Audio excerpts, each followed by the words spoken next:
2 ശമൂവേലിന്റെ പുസ്തകം 24 അധ്യായം. യഹോവയുടെ കോപം വീണ്ടും ഇസ്രായേലിന്റെ നേരെ ജ്വലിച്ചു. നീ ചെന്ന് ഇസ്രായേലിനെയും യഹൂദയെയും എണ്ണുക എന്നിങ്ങനെ അവർക്ക് വിരോധമായി ദാവീദിന് തോന്നിച്ചു. അങ്ങനെ രാജാവ് തൻ്റെ സേനാധിപതിയായ യോവാബിനോട്, ദാൻ മുതൽ ബർശേബ വരെ ഇസ്രായേൽ ഗോത്രങ്ങളിലൊക്കെയും നിങ്ങൾ സഞ്ചരിച്ച് ജനത്തെ എണ്ണി ജനസംഖ്യ എന്നെ അറിയിപ്പീൻ എന്ന് പറഞ്ഞു. അതിന് യോവാബ് രാജാവിനോട്, യജമാനനായ രാജാവിൻ്റെ കാലത്ത് തന്നെ നിന്റെ ദൈവമായ യഹോവ ജനത്തെ ഇപ്പോൾ ഉള്ളതിൽ 100 ഇരട്ടി വർദ്ധിപ്പിക്കട്ടെ. എങ്കിലും യജമാനനായ രാജാവ് ഈ കാര്യത്തിന് താല്പര്യപ്പെടുന്നത് എന്തിനെന്ന് പറഞ്ഞു. എങ്കിലും യോവാബും പടനായകന്മാരും രാജാവിൻ്റെ കൽപ്പന അനുസരിക്കേണ്ടി വന്നു. അങ്ങനെ യോവാബും പടനായകന്മാരും ഇസ്രായേൽ ജനത്തെ എണ്ണുവാൻ രാജസന്നിധിയിൽ നിന്ന് പുറപ്പെട്ടു. അവർ യോർദാൻ കടന്നു ഗാദ് താഴ്വരയുടെ മധ്യയുള്ള പട്ടണത്തിന് വലതുവശത്ത് അരോവേരിലും യാസേറിന് നേരെയും കൂടാരമടിച്ചു. പിന്നെ അവർ ഗിലെയാദിലും തക്തീം ഹൊഷ്ദി ദേശത്തും ചെന്നു. പിന്നെ അവൻ ദാൻ യാനിലും ചുറ്റി സീദോനിലും ചെന്നു. പിന്നെ അവർ സോർ കോട്ടയ്ക്കും ഹിവ്യരുടെയും കനാന്യരുടെയും എല്ലാ പട്ടണങ്ങളിലും ചെന്നിട്ട് യഹൂദയുടെ തെക്ക് ഭാഗത്ത് ബർശേബയിലേക്ക് പുറപ്പെട്ടു. ഇങ്ങനെ അവർ ദേശത്തെല്ലായിടവും സഞ്ചരിച്ചു. 9 മാസവും 20 ദിവസവും കഴിഞ്ഞ ശേഷം യെരൂശലേമിലെത്തി. യോവാബ് ജനത്തെ എണ്ണിയതിൻ്റെ ആകത്തുക രാജാവിന് കൊടുത്തു. ഇസ്രായേലിൽ ആയുധപാണികളായ യോദ്ധാക്കൾ 8 ലക്ഷവും യഹൂദ്യർ 5 ലക്ഷവും ഉണ്ടായിരുന്നു. എന്നാൽ ദാവീദ് ജനത്തെ എണ്ണിയ ശേഷം തൻ്റെ ഹൃദയത്തിൽ കുത്തുകൊണ്ടിട്ട് യഹോവയോട്, ഞാൻ ഈ ചെയ്തത് മഹാപാപം. എന്നാൽ യഹോവേ, അടിയൻ്റെ കുറ്റം ക്ഷമിക്കണമേ. ഞാൻ വലിയ ഭോഷത്വം ചെയ്തുപോയി എന്നു പറഞ്ഞു.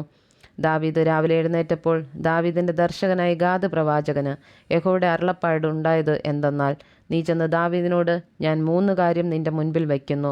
അതിലൊന്ന് തിരഞ്ഞെടുത്തുകൊള്ളുക. അത് ഞാൻ നിന്നോട് ചെയ്യുമെന്നീ പ്രകാരം യഹോവ അരുളി ചെയ്യുന്നെന്ന് പറഞ്ഞു. ഗാദ് ദാവീദിൻ്റെ അടുക്കൽ ചെന്ന് അവനോട് അറിയിച്ചു, നിന്റെ ദേശത്ത് 7 സംവത്സരത്തിന് ക്ഷാമം ഉണ്ടാകുകയോ അല്ലെങ്കിൽ 3 മാസം നിന്റെ ശത്രുക്കൾ നിന്നെ പിന്തുടരുകയും നീ അവരുടെ മുമ്പിൽ നിന്ന് ഓടിപ്പോകുകയും ചെയ്യുകയോ അല്ലെങ്കിൽ നിന്റെ ദേശത്ത് 3 ദിവസത്തെ മഹാമാരി ഉണ്ടാകുകയോ എന്തു വേണം? എന്നെ അയച്ചവനോട് ഞാൻ മറുപടി പറയേണ്ടതിന് നീ ആലോചിച്ചു നോക്കുക എന്ന് പറഞ്ഞു. ദാവീദ് ഗാദിനോട്, ഞാൻ വലിയ വിഷമത്തിലായിരിക്കുന്നു. നാം യഹോവയുടെ കയ്യിൽ തന്നെ വീഴുക. അവൻ്റെ കരുണ വലിയതല്ലോ. മനുഷ്യൻ്റെ കയ്യിൽ ഞാൻ വീഴരുതേ എന്ന് പറഞ്ഞു. അങ്ങനെ യഹോവ ഇസ്രായേലിൽ രാവിലെ തുടങ്ങി നിശ്ചയിച്ച അവധി വരെ മഹാമാരി അയച്ചു. ദാൻ മുതൽ ബർശേബ വരെ ജനത്തിൽ 20,000 പേർ മരിച്ചുപോയി.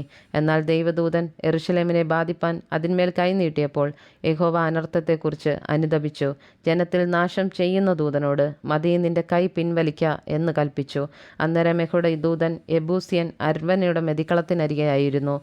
ജനത്തെ ബാധിക്കുന്ന ദൂതനെ ദാവീദ് കണ്ടിട്ട് യഹോവയോട്, ഞാനല്ലോ പാപം ചെയ്തത്, ഞാനല്ലോ കുറ്റം ചെയ്തത്.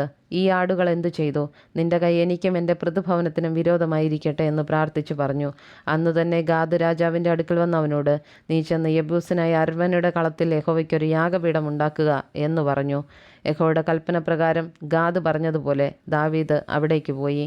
അർവ്വന നോക്കി രാജാവും അവൻ്റെ ഭൃത്യന്മാരും തൻ്റെ അടുക്കൽ വരുന്നത് കണ്ടാറേ അരവ്ന പുറപ്പെട്ടു എന്ന് രാജാവിന് മുൻപിൽ സാഷ്ടാംഗം വീണ് നമസ്കരിച്ചു.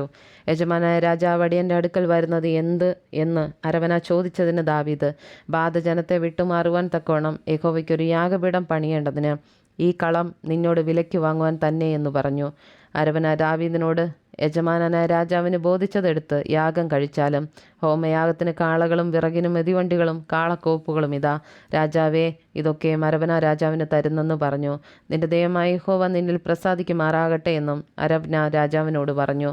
രാജാവ് അരവനയോട്, അങ്ങനെയല്ല, ഞാനത് നിന്നോട് വിലക്കേ വാങ്ങുകയുള്ളൂ. എനിക്കൊന്നും ചിലവില്ലാതെ ഞാൻ എൻ്റെ ദൈവമായ യഹോവയ്ക്ക് ഹോമയാഗം കഴിക്കയില്ല എന്ന് പറഞ്ഞു. അങ്ങനെ ദാവീദ് കളത്തെയും കാളകളെയും 50 ശെക്കെൽ വെള്ളിക്ക് വാങ്ങി. ദാവീദ് യഹോവയ്ക്ക് അവിടെ ഒരു യാഗപീഠം പണിത് ഹോമയാഗങ്ങളും സമാധാനയാഗങ്ങളും കഴിച്ചു. അപ്പോൾ യഹോവ ദേശത്തിൻ്റെ പ്രാർത്ഥന കേട്ടു. ബാധ ഇസ്രായേലിനെ വിട്ടുമാറുകയും ചെയ്തു.